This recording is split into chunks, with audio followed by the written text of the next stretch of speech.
Meant to do this yesterday, but my God, what a football game. So I haven't done a Mad Musings in a while. My personal life has been insane, and time has been a luxury, along with cash. But I really do need to get back to doing this channel, because it's not going to review itself. So let's go back to it with a review of one of the better licensed products, 1985's Judge Dredd role-playing game. While this one died like so many licensed products when it lost its license, the game itself is a fantastic example of a dedicated system to a setting. So after a 1-month hiatus, let's head off to Mega City 1 to look at Judge Dredd. For those of you who aren't familiar with Judge Dredd, shame on you. It's the legendary comic book from the British comic book company 2000 AD that's been going on for decades. It's a dark future where most of the world is a nuclear wasteland, except for massive cities located on the coasts of America and other parts of the world. The largest American city is Mega City 1, which originally stretched from Maine to Florida before the Apocalypse War. The law enforcement is done by the judges, who can arrest, try, and sentence people right on the spot. The most famous judge is Judge Dredd, who gives the setting his name. So just go get a copy of the movie Dredd if you want to know who he is. In fact, just go get a copy of the movie if you don't have it. It's a great movie. The game itself has 2 versions, though the changes are extremely minor. The second edition takes some of the rules from the Judge Dredd companion, makes them official, as well as taking both of the players and the game master's book from the first edition and binding them into a single book. Grab the hardback if you can find it, because it's a beast of a book and it will be complete when you get it.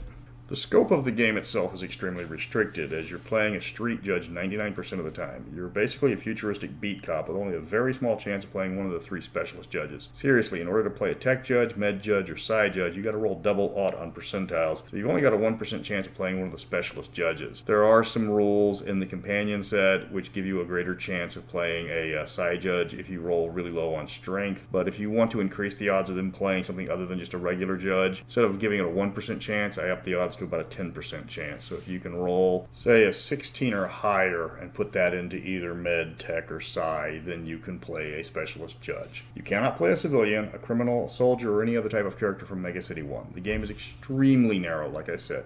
It does specialize heavily, however, in the fighting crime part. Now, the system is a percentile-based skill system with a unique threshold system for each of the stats. Each time one of your stats reaches 20 or a multiple thereof, you gain a special ability.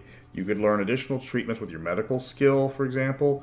You could increase your base amount of informants with your street skill, or flip it to make it easier for you to stare thugs down, or you can just gain new psi powers if you're lucky enough to be a psi judge. Leveling up is easy enough. For every 100 XP you earn through gameplay, you get to raise one stat 1d6. Specialist raises their chosen skills 2d3, or only 1d3 if it's not your preferred skill. So even if another judge has similar stats, they could have entirely different playstyles because they chose different advantages. Now, because the players are all judges, they're equipped identically except for the rare specialists.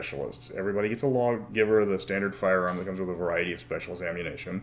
You also get a lawbringer bike, several gadgets and pieces of equipment, and a few backup weapons like a daystick knife or even possibly a shotgun. The game, as well as the setting, hammers home repeatedly the game is about the judge's skill and training, not the equipment. You have a large selection of equipment, but it's up to you to know how to use it. The game is set after the Apocalypse War, with a large portion of Mega City 1 destroyed in that war. The comic has been going continuously since then, so there's major parts of the timeline that aren't covered by the game just because the game predates them. This includes the Day of Judgment, the Democracy storyline, the Day of Chaos, Necropolis. You get to miss out on all of PJ Maybe's antics, and things like the Second Robot Uprising aren't covered. It does happen after Judge Cal and the Cursed Earth Expedition, so those changes in Mega City are reflected. You can add the later events in the game fairly easily. The system isn't that complex, and the enemy creation system is pretty exhaustive. That's the one thing you'll notice is the Rogues Gallery is extremely thorough, including not just the more famous villains like the Dark Judges and the Angel Gang, but more common street thugs, blitzers, muties, even the alien Clegg from the Judge Cal saga. If that's not enough, they do have rules for creating your own, so you're never going to have a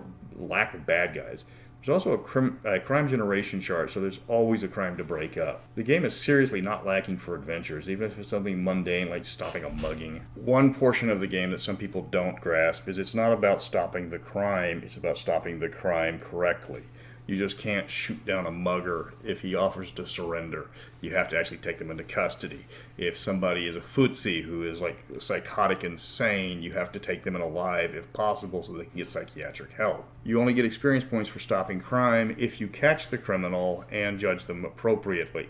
Now, you do get experience every time you do stop a crime, and for every crime you're able to identify and charge them with, that gives you even more experience. So the more observant you are, the better you become. Judges are terrifying people in this game, so if you use your street skill to tell somebody to back down or to surrender, there's a percentage chance that they will drop their gun. And the game reflects this because there's even abilities that let you talk down even the worst perps and force them to surrender. It's not likely, but it's suddenly possible if you have that ability. The entire mechanics of the game are based around you being cops. So every kind of special ability or special situation you have in attempting to bust somebody, there's extra rules for that. And there's actual extra abilities focused entirely around that. So you're never going to have a problem where you don't have the option to take in a criminal. The game only has 2 real books, the core book and the companion book, which was offered an equal mix of both fluff and additional rules. There are several adventures like Judgment Day and Slaughter Margin, which are harder to find than the rule books, yet strangely less expensive.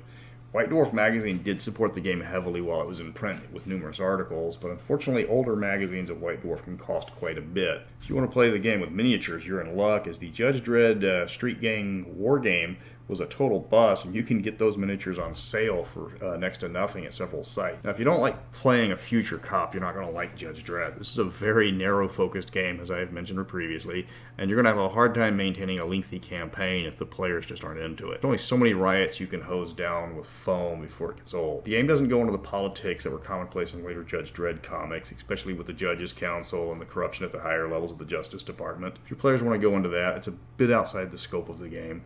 Judge Dredd is all about action and adventure, but it does succeed in that with the rules. Now, the game does have several flaws that you're going to need to house rule out. Despite the lethality of the comic, the game does end up with more often injuries rather than lethal wounds. The easiest way to capture the feel of the comic is just to reduce mooks to pretty much just 1 wound. 1 shot, 1 killed, kind of like all the other Judge Dredd comics. Another issue is judges don't have a lot of armor, and the stun rules can get annoying with multiple bad guys shooting at you. If you want to give them some body armor like the movie Dredd, it'll make the players feel better so they're not just putting armor on only their head, shoulders, and knees.